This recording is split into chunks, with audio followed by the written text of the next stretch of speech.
Drejtoria e Shëndetit Publik Sarand në një prononcim për APT News tregon se inspektimi për ujin e pishëm në qytetin e Sarandës bëhet çdo ditë në pikat fundore të rrjetit të ujësjellësit.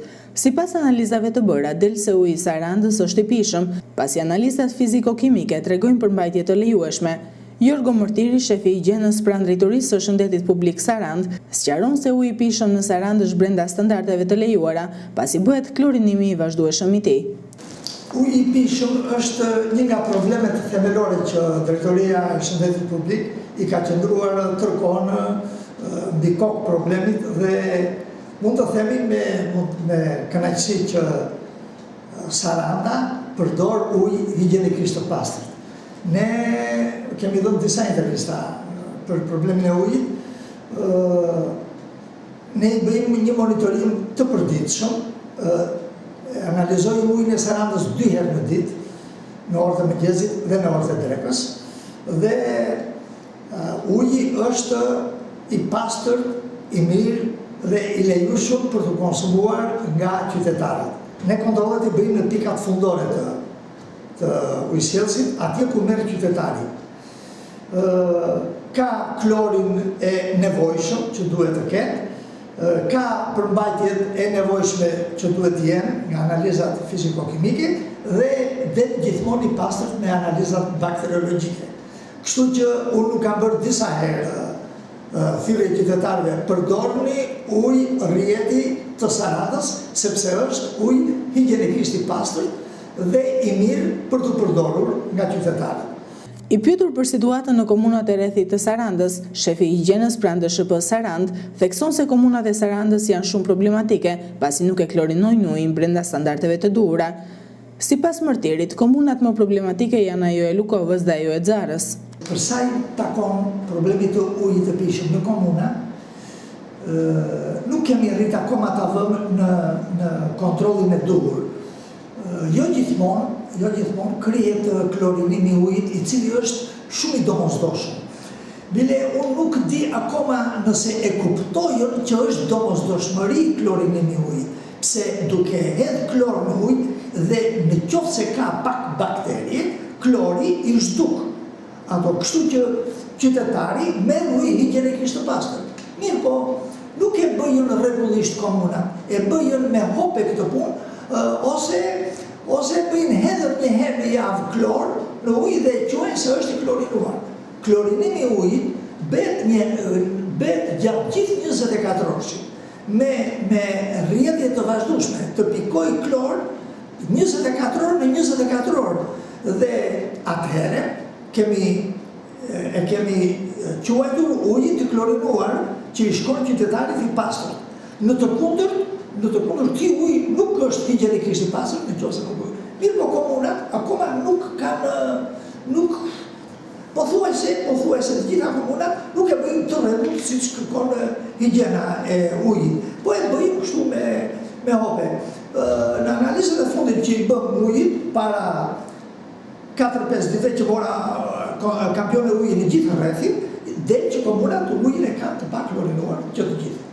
Dhe ne, nëse do të vazhdoj kështu, në kontrollin u kam dërguar dhe një shkresë zyrtare të gjitha komunave me detyrimet që kanë për të pasur ujë higienikisht të pastër, çfarë duhet të zbatojnë. Në qoftë se edhe me këtë nuk do të jetë uji i klorinuar dhe higienikisht i pastër, atëherë ne do detyrohemi të ndëshkojmë. Dhe ato ndëshkimi është me gjoba varion, nga 50.000 të reja në 500.000 të reja, nuk është pak. Edhe do detyrojmë të na vënë në pozita që ta përdorim edhe këtë. Cilat janë komunat më problematike? Po tani në këtë periudhë që bëm kontrollin, na doli Lukova me Midicën edhe Xara me Musil dhe me Shkallën. Saranda gjatë 20 viteve të fundit ka evoluar në shumë drejtime. Një nga këto drejtime është edhe shtrirja në zona informale. Në Sarandë janë disa zona në të cilat është ndërtuar nga personat e ardhur nga qytetet të ndryshme të Shqipërisë. Me ndërtimet e reja nuk është zbatuar infrastruktura e duhur në kanalizime dhe ujësiellës. Të gjitha këto banesa të reja të ndërtuara në zonën 6 me Toq, Lugu i Dardhës dhe Babare Xhep nuk kanë të sistemuar derdhjen e ujrave të zeza, por e kanë zgjidhur atë me gropa septike. Pëllumba Limi, drejtori i drejtorisë së shërbimeve pranë Bashkisë Sarandë, thekson se Saranda e ka këtë problematik dhe kjo nuk është diçka e re, por sipas tij është bërë një studim për ta zgjidhur këtë problem përfundimisht. Studimi në fjalë sipas Halimit do të kërkojë kohë dhe do të jetë një projekt afatgjatë. Zgjidhja afatgjatë dhe afatmesme do këtë se s'bën, se kjo gjendje që është nuk mund të tolerohet dhe nuk mund të durohet. Vetë zhvillimi i qytetit jashtë zonës qendrore të tij që ka qenë gjitha mbështetur me tubacione, ka bërë të mundur këtë gjendje që ne kemi sot, që gati pjesa më e madhe e ndërtesave të banimit dhe të shërbimit, të cilat ndodhen poshtë buzës së ujit, poshtë rrugëve që kufizojnë transportin me fjalë me buzën e detit, dhe të gjitha që janë mbi pjesën e rrugës 5, të gjitha janë me gropa septike. Kryesisht zona e Babare Xhepit, zona e Lugut të Dardhës, gjithë zona mbi pjesën e rrugës 5, totalisht fshati 6, totalisht fshati me Toq. Totalisht rruga Turizëm Kanali i Çukës. Pjesa më e vogël e tyre janë të lidhur në një tubacion sekondar, i cili sot me zi përballon nevoja. Pjesa më e madhe e tyre, si mbi rrugë dhe në rrugë sekondare etash dhe më lart, janë të gjitha me gropa septike. Ne jemi përfshirë në një studim mbi pjesën e rrugës 6 dhe për gjithë zonën Turizëm Kanali i Çukës, jemi duke punuar me drejtorinë e përgjithshme të Ushtrisë Kanalizimeve në Tiranë. Studimi është në përfundim, në fazën e projektimit që të flasim të kuptohemi. Do shikojmë çfarë vlera do kapi, si do fillojmë implementimin e tij në mënyrë pjesore, si me fonde nga bashkia dhe duke kërkuar fonde nga buxheti i shtetit. Se këto janë punë shumë të mëdha dhe është një ngarkesë shumë e fuqishme që ne duhet ta përballojmë. Sa banesa mund të jenë të cilat janë me gropa septike në qytetin e Sarandës?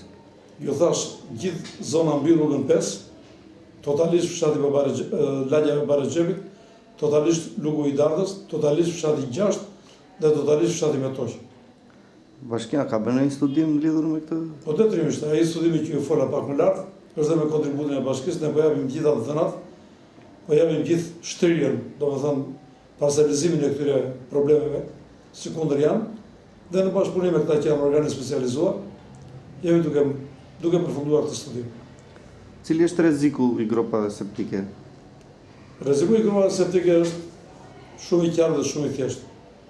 Në të gjitha kodinat që janë si për shërbim dhe për banim, ndërmarrja e ujësillësit nuk shtrin aktivitetin e saj dhe përpasoj këto nuk paguajnë pagesë për këtë punë. Vetë qytetarët i kanë ndërtuar ato gropa septike me mendimin e tyre, pa ndonjë projekt dhe pa ndonjë studim të saktë. Ato ndër vite kanë vazhduar sistemin e filtrimit të tyre, sot janë bllokuar dhe pjesa më e madhe e tyre ecin dhe lundrojnë në faqe të tokës. Në shumë raste dalin në rrugët që ne kalojmë, në disa raste ju vjen komshime që janë në poshtë, dhe kjo është problematika jashtëzakonisht e madhe dhe e fuqishme, që kërkohet të zgjidhet me anë të këtij studimi, para kanalizimit të gjitha këtyre gropave septike. Nis regjistrimi i ndërtesave në Bashkinë Himar. Bashkia Himar me grupe pune të përbërë nga specialistë të fushës përkatëse, si edhe kryetar të fshatrave, do të bëjë regjistrimin e ndërtesave në territorin e bashkisë. Regjistrimi përfshin si banesat e ndërtuara para vitit 1991, por edhe ato të ndërtuara deri më tani, ndërtesat që janë të pajisura me leje ndërtimi apo me certifikat pronësie, ashtu edhe ato informale, si dhe ndërtesat të cilat janë për banim familjar apo ndërtesat që janë për aktivitete biznesi. Për këtë Bashkia Himar ka njoftuar të gjithë qytetarët se deri më datën 28 shkurt 2015 duhet të vijnë në kontakt me grupet e punës dhe kryetarët e fshatrave për të paraqitur të gjithë dokumentacionin që disponojnë për ndërtesën e tyre, atë të trashëguar apo të përfituar në ndonjë formë tjetër. Regjistrimi në fjalë është i pari në llojin e vet dhe është shumë i rëndësishëm, pasi do të shërbejë për përmbushjen e angazhimeve të Bashkisë Himar për saktësimin fizik si dhe menaxhimin e pronave të qytetarëve të Himarës. Nga Komisariati i Policisë Sarandë është bërë arrestimin në flagrancë i shtetasit Muharrem Beko, 34 vjeç nga Konispoli, pasi dyshohet se në stante ish reparti i kufirit në qafë bot nga punonësit e OSHE-s, është konstatuar një lidhje e palishme e energjisë elektrike. Nga seksioni i krimeve të rënda Sarandë ka nisur procedim penal dhe janë shpallur në kërkim 2 25 vjeçar, përkatësisht me iniciale GA dhe KB, të 2 banues në fshatin Shëndëlli, pasi dyshohet se janë autor të plagosjes për motive të dobta me mjete të forta dhe thik të 39 vjeçarit Rudin Haxhiej, pronarit të Club Ekuador, i cili tashmë pas ndërhyrjes kirurgjikale të cilës ju nënshtrua në Tiranë, është jashtë rrezikut për jetën. Ekipi i Butrintit ka dalë normalisht në fushën e Blert në stadiumin Andon Lapa të qytetit të Sarandës. Sarandiotët nuk kanë asnjë mungesë në grup dhe të gjithë futbollistët janë nënshtruar një seance të lehtë stërvitore, pasi të shtunën kanë angazhimin në kampionat. Tekniku Hysi u fokusua më shumë me futbollistët me gjuajtje drejt kuadratit, ku kërkoi futbollistëve të jenë të saktë, duket se Hysi synon të trondis lushnjen për të arritur rezultat pozitiv, pasi edhe skemat gjatë seancës stërvitore kanë qenë përgjithsisht sulmuese. Pas seancës stërvitore mes fushori Albano Aleksi, tregon se gjatë kësaj jave grupi është përkushtuar më shumë formës fizike dhe skemave të trajnerit në seancat stërvitore, duke treguar kompaktësi dhe qartësi në fushën e lojës.